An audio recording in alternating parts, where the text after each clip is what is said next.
Market లో invest చేసి మీ డబ్బులు డబుల్ చేసుకోవాలనుకుంటున్నారా? విజయవాడలో జరిగే సుందరరామిరెడ్డి గారి లైవ్ సెమినార్ కి అటెండ్ అవ్వండి.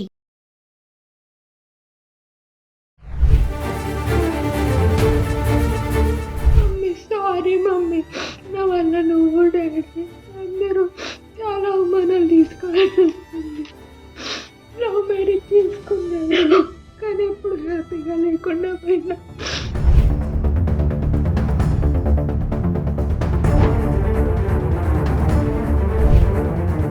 నమస్తే, వెల్కమ్ టు సుమన్ టీవీ. ప్రస్తుతం మనతో పాటు ఉన్నారు పబ్లిక్ స్పీకర్ రజనీ రమ్మ గారు.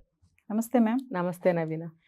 మ్యామ్, హైదరాబాద్ సిటీలో డాక్టర్ ప్రణీత, మీరు ఆర్టికల్ చూసే ఉంటారు, సూసైడ్ అటెంప్ట్ చేసింది. రీజన్ ఏంటంటే అత్తగారి వేధింపులు. సరే, ఏం జరిగిందో మనకి తెలియదు. అంటే ఎప్పుడైనా ఒక గొడవ జరిగినా, ఏదైనా ప్రాబ్లం సమస్య వచ్చింది వైఫ్ అండ్ హస్బెండ్లో అంటే అటు ఇటు కూడా చూడాలి అంటారు. అంటే టూ కాయిన్కి అటువైపు ఇటువైపు కూడా చూడాలి. ఒకవైపే చూసి మనం కూడా మాట్లాడడం అనేది కరెక్ట్ కాదు. ఏదేమైనా సూసైడ్ అటెంప్ట్ చేశారు తను. ఇప్పుడు కొంచెం హాస్పిటల్లో ఇంకా బెడ్ మీదే ఉన్నారు, క్లిష్ట పరిస్థితిలోనే ఉన్నారని చెప్తున్నారు. ఒక పక్క భర్త వీళ్ళంతా కూడా ఏం చెప్తున్నారంటే, మాదేం తప్పు లేదు, తను ఎలాంటితో కూడా తెలియాలి కదా మీకు, అబ్బాయిని బయట పెడతారు ఎందుకు, అమ్మాయి చేస్తే బయట పెట్టరు ఎందుకు అనేసి కూడా వాదన ఇలా కూడా ఉంది. ఓవరాల్గా చూసుకుంటే మాత్రం అత్తగారి వేధింపులు, వరకట్న వేధింపులు ఎప్పటి నుంచో చూస్తున్నాం మేడం. ఇవన్నీ కూడా వరకట్న వేధింపులు, అత్తగారి వేధింపులు తట్టుకోలేక కోడలు ఆత్మహత్య, చనిపోయిందని చెప్పి పేపర్లో రావడం చూస్తాం. అంటే ఓవరాల్గా ఈ ఆర్టికల్ చదువుతున్నారు కాబట్టి మీరు కూడా మీ అనాలిసిస్లో ఏం చెప్తారు? తప్పు ఎవరిది ఉందంటారు? అసలు ఏం జరుగుతుంది అంటే ఏం చెప్తారు? ఇది స్టేట్మెంట్స్ ఏవి ఇంకా కన్ఫర్మ్డ్గా లేవండి. అది ఊరికే అలా పైన వచ్చిన స్టేట్మెంట్స్ అవన్నీ కూడా. ఇప్పుడు ఆ డాక్టర్ అనే ప్రణీత అనే ఆవిడ ఇంకా కోలుకోలేదు. కోలుకుని బయటకు వచ్చిన తర్వాత ఆవిడేం స్టేట్మెంట్స్ ఇస్తుందో, ఇప్పుడు ఉన్న వాళ్ళందరూ వాళ్ళ వాళ్ళ అభిప్రాయాలు చెప్పారు. ఇవన్నీ మనకి ఇంకా కన్ఫర్మ్ కాదు. జనరల్గా చెప్తారు ఆడపిల్ల తరఫున వాళ్ళు, మాకు ఇట్లా జరిగింది ఇట్లా జరిగింది ఇట్లా జరిగింది అని. మీరు చూడండి, ఆ అబ్బాయి తల్లిదండ్రుల్ని ఎక్కడ ఇంటర్వ్యూ చేసినట్టు వాళ్ళు స్టేట్మెంట్ కానీ మనకేమీ తెలియలేదు. ఇంకా టైం పడుతుంది. మళ్ళీ మనం ఇంకో వీడియో చేద్దాం దీని మీద. ప్రస్తుతం మనకు తెలిసినంత వరకు ఏంటంటే, ఆ డాక్టర్ ప్రణీత హస్బెండ్ ఎవరైతే సికిందర్ రెడ్డి, అతను మాట్లాడాడు చాలా ధైర్యంగా, చాలా ఓపెన్గా, చాలా జెన్యూన్గా తన స్టేట్మెంటు చాలాసేపు చెప్పాడు. అందులో నేను ఇప్పుడే వచ్చి కలుస్తాను, మీరు ఎక్కడున్నారో చెప్పండి, నేను వచ్చి సమాధానాలు అన్నిటికీ చెప్తాను అని అన్నాడు. అంటే ఆ వాయిస్లో కొంచెం నిజాయితీ ఉంది. ఇంకొకటి ఏంటంటే, రెండు పక్కల సమస్య అనేది ఎప్పుడూ ఒక పక్కన రాదండి, రెండు పక్కల ఉంటుంది. ఎక్కడో ఒక చిన్న అపశృతి మొదలైతే వైవాహిక జీవితంలో అది మెల్లగా చిలికి రప్చర్ అయ్యి పెద్దదవుతుంది. అంతే. దాన్ని ఏదో చిన్నగా ఒక గీరుకుంది, దానికి వెంటనే ఏదన్నా ఆయింట్మెంట్ రాసేస్తే అది ఒక గంటలో మానిపోతుంది. చిన్నగా గీరుకున్నప్పుడు అది కొంచెం దురద పెట్టినప్పుడు, మంట పుట్టినప్పుడు దాన్ని ఇలా ఇలా ఇలా ఇలా దాని వైపే చూస్తూ మనకి కాన్సన్ట్రేషన్ అటు పెట్టినప్పుడు అది మెల్లగా పుండు పెద్దదయ్యి బాధ పెరుగుతుంది, దాని మచ్చ ఏర్పడుతుంది, రకరకాలు. అలాగే ఈ వైవాహిక జీవితంలో చిన్న సమస్య ఏదైనా వచ్చినప్పుడు దాన్ని అలా రప్చర్ చేసుకుంటే ఇది ఇలా పెద్దదవుతుంది. అంటే నాకు అనిపించింది నేను చెప్తున్నా, మేబీ కరెక్ట్ అవ్వచ్చు కాకపోవచ్చు, నా ఒపీనియన్ నేను చెప్తున్నా. ఇప్పుడు ఒక సమస్యని అన్ని కోణాల్లో చూస్తాం. ఇప్పుడు నా కోణంలో నేను చూస్తాను, మీ కోణంలో మీరు చూడండి, ఇంకొకళ్ళు వాళ్ళ కోణంలో వాళ్ళు చూస్తారు. అంటే ఇన్ని రకాలుగా అది జరిగి ఉండవచ్చు. ఇప్పుడు ఒక సమస్య ఒక కారణం వల్లే వస్తుందా అండి? ఇప్పుడు నేను అనుకున్న ఒక కారణము, ఆ ఒక కారణం వల్లే ఆ సమస్య వస్తుందా? ఇంకో కారణం వల్ల రాకూడదా? సో మెనీ రీజన్స్ ఉంటాయన్నమాట ఏదన్నా ఒక ప్రాబ్లంకి. నేను నా ఒక వర్షన్ నేను చెప్తున్నాను, నా వాయిస్ చెప్తున్నా. ఇప్పుడు అత్తగారింట్లో ఆ అమ్మాయి ఉంది అంటున్నారు, అంతకుముందు యూఎస్లో ఉన్నాము అని అంటున్నారు. అంటే నేను నా తరఫు నుంచి ఒక చిన్న ఇన్వెస్టిగేషన్ చెప్తున్నాను. యూఎస్లో ఉన్నారు, లవ్ మ్యారేజ్, బాగుంది కదా, బాగుంది, ఒక పాప పుట్టింది, ఎంత బాగుంది ఆ లైఫ్, ఊహించుకోండి. అమెరికాలో అంటే మంచి లైఫ్ కదా, చాలా బాగుంది. మరి అలాంటి లైఫ్లో ఏం జరిగింది? అమెరికాలో ఉండంగానే సూసైడ్ అటెంప్ట్ ఎందుకు చేయాల్సి వచ్చింది? హస్బెండ్ చెప్పారు అక్కడ కూడా ఇలా అటెంప్ట్ చేసింది. ఇప్పుడు వేరే కంట్రీలో అలాంటివి ఏమైనా జరిగితే చాలా పెద్ద ఇష్యూస్ అవుతాయి, కేసులు అవుతాయి. అసలు అక్కడి నుంచి బయటపడి ఇండియాకి రావడం అంటేనే చాలా గ్రేట్గా అనిపించింది నాకైతే. అక్కడ చిన్నది ఏదైనా జరిగినా చాలా పెద్ద ఇష్యూ అయిపోతుంది, మామూలు చిన్న వాటికే. ఇంత పెద్ద విషయానికి వీళ్ళు అసలు ఎలా బయటపడి ఇండియాకి ఎలా వచ్చారు? మరి వచ్చారు, ప్రశాంతంగానే ఉన్నారు, ఓకే. ఇప్పుడు అక్కడ ఏం సమస్య జరిగింది అనేది మనకు తెలియదు. సూసైడ్ అటెంప్ట్ చేసింది, ఇక్కడికి వచ్చేసారు. ఇక్కడ కూడా ఇక్కడికి వచ్చేసినప్పుడు ఇక్కడ బాగుండాలి, ఫ్యామిలీ పరంగా కానీ వృత్తిపరంగా కానీ ఏ విధంగానైనా సరే. అమ్మాయి ఏదో చదువుకుంటుంది అని అన్నారు, మరి యూఎస్లో ఏం చేసిందో మనకు తెలియదు. మరి ఇక్కడికి వచ్చారు, చదువుకున్నారు, మంచిగా అన్నీ జరుగుతున్నప్పుడు మళ్ళీ ఎందుకు రేగింది అని అంటే రేగుతున్నాయి వాళ్ళకి. ఎందుకు అంటే యూఎస్లో అక్కడ మా సూసైడ్ అటెంప్ట్ చేసింది మా వైఫ్ అని అతను చెప్పాడు. చెప్పినప్పటి నుంచి మా ఇద్దరి మధ్యన సమస్యలుగానే ఉంది అని ఆయన చెప్పాడు. అంటే ఆయన చెప్పిందే మళ్ళీ నేను చెప్తున్నాను. ఒకసారి అతను ఇలా అవుతున్నప్పుడు ఎందుకు ఈ గొడవలు అని చెప్పి అతను వేరే ప్లేస్కి జాబ్కి వెళ్ళిపోయాడు. ఇంకొకటి కూడా చెప్పారు, ఈ అమ్మాయి ఎప్పుడు ఇక్కడ లేదు, ఇప్పుడే ఒక 6 months నుంచి మేము చూస్తున్నాం అని నైబర్స్ కూడా వాళ్ళందరూ కూడా చెప్తున్నప్పుడు ఇంతకాలం మరి ఎటో వెళ్తుంది వస్తుంది, ఎక్కడికో వెళ్తుంది వస్తుంది అంటే వాళ్ళ అమ్మాయి పేరెంట్స్ వాళ్ళు చెప్పారు ఆమె స్టడీస్ కోసము పీజీ చేయడానికి ఇంకోటి చేయడానికి కోర్స్ చేయడానికి అటు ఇటు వెళ్తుంది. ఓకే, రీజన్ బాగుంది, వీళ్ళు చెప్పిన దానికి అది చెప్పిన దానికి మ్యాచ్ అయింది. సరే, ఈ రీజనింగ్స్ ఉన్నప్పుడు మళ్ళీ అన్నీ బాగుంటే మళ్ళీ కలిసి ఉండొచ్చు కదా. మరి ఆ అబ్బాయి అటు వెళ్ళిపోయినప్పుడు ఈ డాక్టర్ కూడా ఈవిడ కూడా నేను వస్తాను అంది. ఓకే, బాగుంది, కరెక్ట్ అన్నప్పుడు అతను మరి ఎందుకు తీసుకెళ్ళలేదు అంటే ఇక్కడ ఏదో సమస్య కొంచెం గట్టిగానే ఉంది, మళ్ళీ నేను అక్కడికి తీసుకెళ్తే అక్కడ కూడా అల్లరిపడాల్సి వస్తుంది అని అతను అనుకుని ఉండవచ్చు. అనుకుని అతను తీసుకెళ్ళను అని అనలేదు, చూడండి తీసుకెళ్తాను అని అన్నాడు. అంటే ఏంటంటే తను నార్మల్గా ఆలోచించే మనిషి అని నాకు కూడా ఒక యాంగిల్ నుంచి అనిపించింది. నార్మల్గా ఆలోచిస్తున్నాడు కాబట్టి కొంచెం టైం తీసుకుందాము, వెంటనే తీసుకెళ్ళిపోవడం ఎందుకు, తీసుకెళ్దాంలే అని అనుకున్నట్టున్నాడు. పేరెంట్స్ వాయిస్ మనకి ఎక్కడ వినిపించలేదు. అయితే ఈ లోపల ఈ డాక్టర్ ప్రణీత ఆ ఇంట్లోకి వచ్చి నేను ఉంటానని చెప్పి ఉండటం జరుగుతుంది. కింద ఎవరో రెంట్కున్నారు, వాళ్ళని కూడా వెకేట్ చేయించి వీళ్ళు ఉంటున్నారు అని అన్నప్పుడు ఈ సందర్భంగా వాళ్ళ తల్లిదండ్రులు మేము 25 లక్షల చొప్పున 50 లక్షలు మేము ఇచ్చాము, ఎక్కువగా ఇంకా కట్నం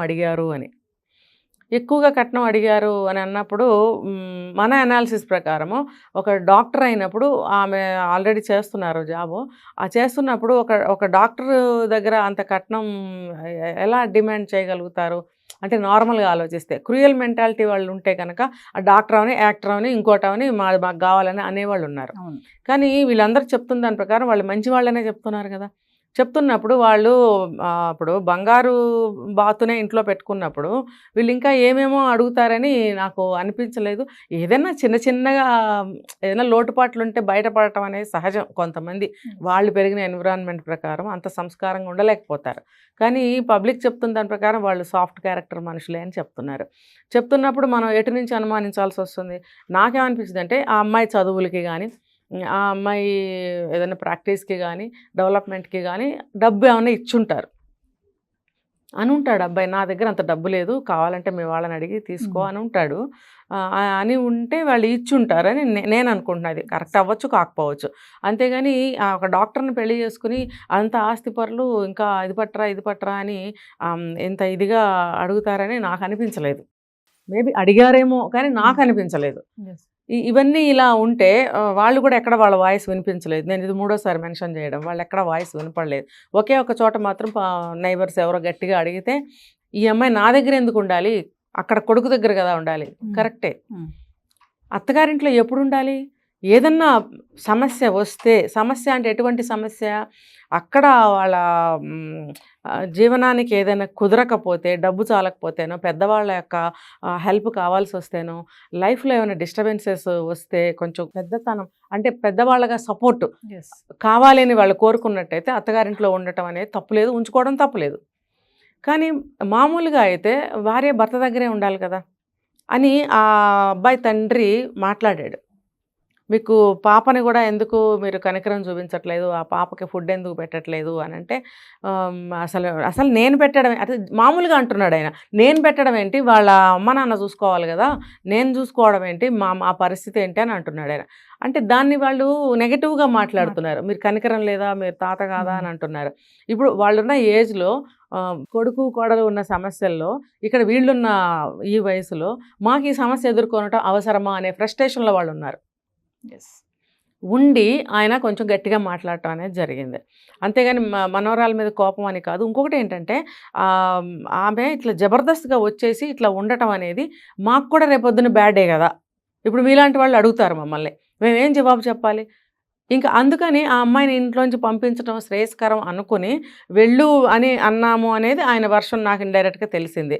అయితే ఆయనకి తెలియని విషయం ఏంటంటే చేయి పట్టుకుని నువ్వు అసలు ఎందుకు ఇక్కడ మాతో గొడవలు, నువ్వు వెళ్ళిపో, ఒక వీడియో కూడా రిలీజ్ చేశారు. నువ్వు అసలు మాతో ఎందుకుంటున్నావు, నువ్వు వెళ్తే హస్బెండ్ దగ్గరికి వెళ్ళు, లేకపోతే నువ్వు ఎక్కడికన్నా వెళ్ళు, మీ పుట్టింటికి వెళ్ళు, లేకపోతే వేరే, ఇక్కడ మా దగ్గర ఉండి మాకు సమస్య ఎందుకు తీసుకొస్తావు, నువ్వు వెళ్ళిపో అన్న సందర్భంగా ఆయన లాగుతూ ఉన్నాడేమో అని అనిపించినప్పుడు ఆమె నేను వెళ్ళను అని వెనక్కి లాక్కుంటుంది చూసారా.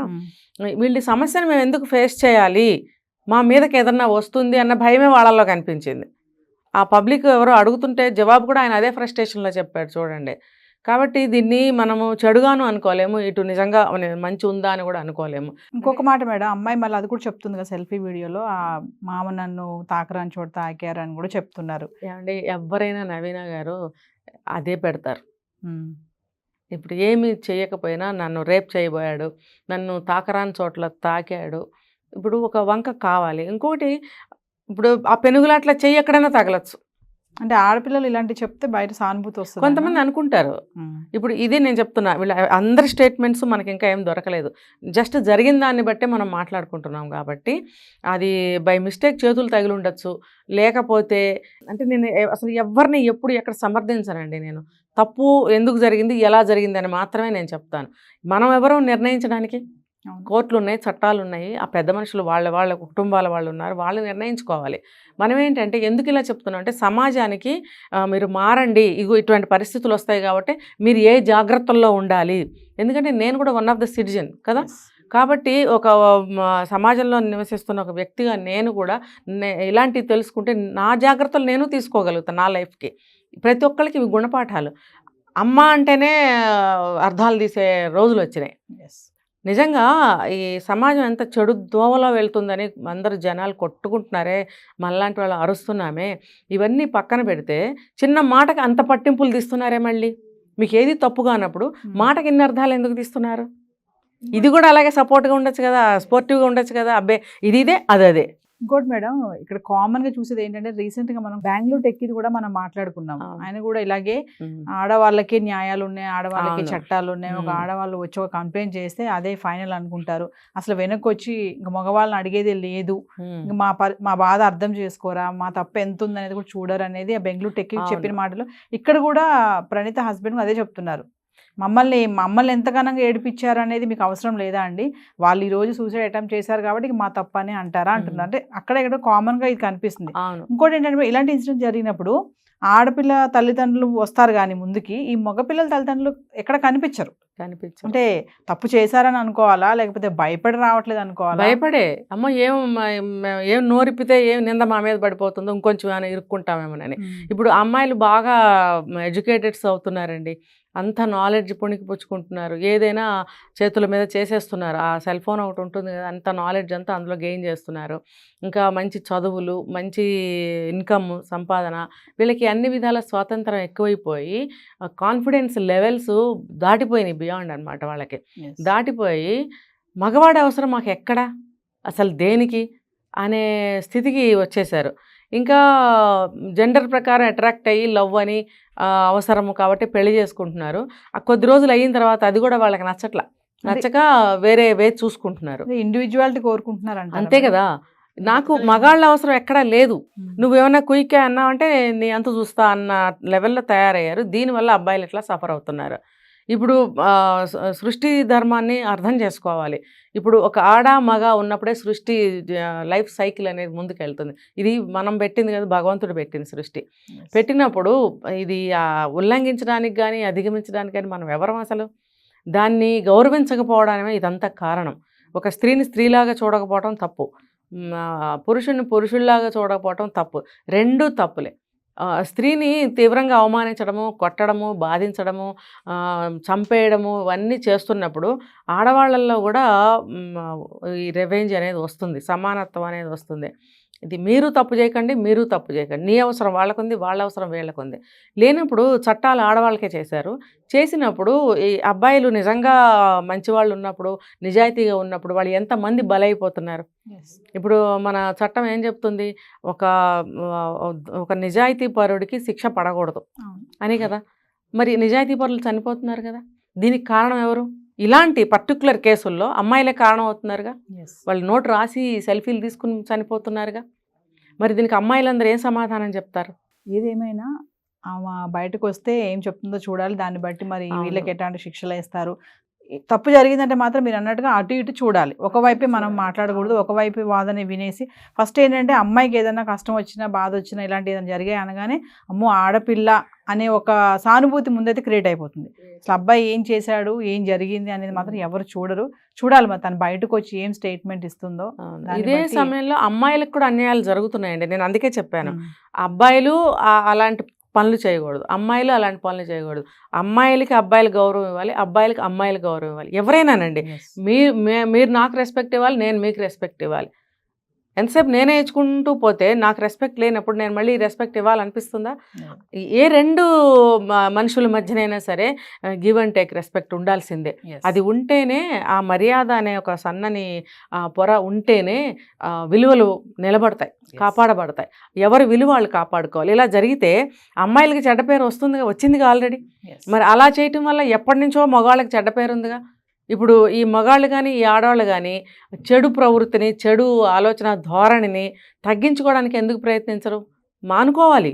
Yes. ఈ కోపావేశాలు, జీవి అన్న ప్రతి జీవికి కోపం, పిల్లికి, కుక్కకి, నక్కకి, ఎలక్కి, మనిషికి అన్నిటికీ కోపాలి. పిల్లి కోపం వస్తే ఉయ్యని మీద పడుతుందా లేదా? Yes. మరి కుక్క కూడా మీద పడుతుంది. ఆ కుక్కలు చూస్తే భయంతో మనం పక్క నుంచి వెళ్తాం. దానికి ఏదన్నా కొంచెం ఇరిటేషన్ వస్తే మనమే ఎగబడి కరిచేస్తుంది. మరి అందుకని మనం ఎంత జాగ్రత్తగా వెళ్తాము. అలా ప్రతీది కూడా జాగ్రత్తగా ఉండాలి ఎవరమైనా సరే, లేకపోతే ఈ ప్రపంచంలో ఏది మిగలదు. Yes. Thank you. హాయ్. మొట్టమొదటిసారిగా మన విజయవాడలో క్లాస్ రూమ్ ట్రైనింగ్ అండి, 1 డే క్లాస్ రూమ్ ఎన్విరాన్మెంట్లో ఆఫ్లైన్ వెబినార్ జరగబోతుంది. అండ్ ఇంట్రెస్ట్ ఉన్న పార్టిసిపెంట్స్ ఈ కింద స్కూల్ అవుతున్న నెంబర్కి రింగ్ చేసుకొని సీట్ బుక్ చేసుకోండి. దీంట్లో ETFs, index funds and mutual funds మీద completely and hand holding experience మీకు ప్రొవైడ్ చేయబడుతుంది. దీని ద్వారా ఏంటంటే మనం ఎసెట్స్ని స్టాక్ మార్కెట్లో ఎలా మేనేజ్ చేసుకోవాలి, ఎలా గ్రో చేసుకోవాలి, ఎలా ప్రొడక్ట్ చేసుకోవాలో అంటే ప్రాక్టికల్గా నేర్చుకుంటారు. అండ్ ఇప్పటి వరకు మనం ఆన్లైన్లోనే మీరు అటెండ్ అవుతున్నారు. ఇక నుంచి మీరు మన విజయవాడ సిటీలోనే అండ్ లైవ్లో క్లాస్ రూమ్ ఎన్విరాన్మెంట్లో నేర్చుకునే ఛాన్స్ దొరుకుతుంది. కాబట్టి ఇంట్రెస్ట్ ఉన్న పార్టిసిపెంట్స్ కింద స్క్రోల్ అవుతున్న నెంబర్కి పింగ్ చేసి సీటు రిజర్వ్ చేసుకోండి. Thank you.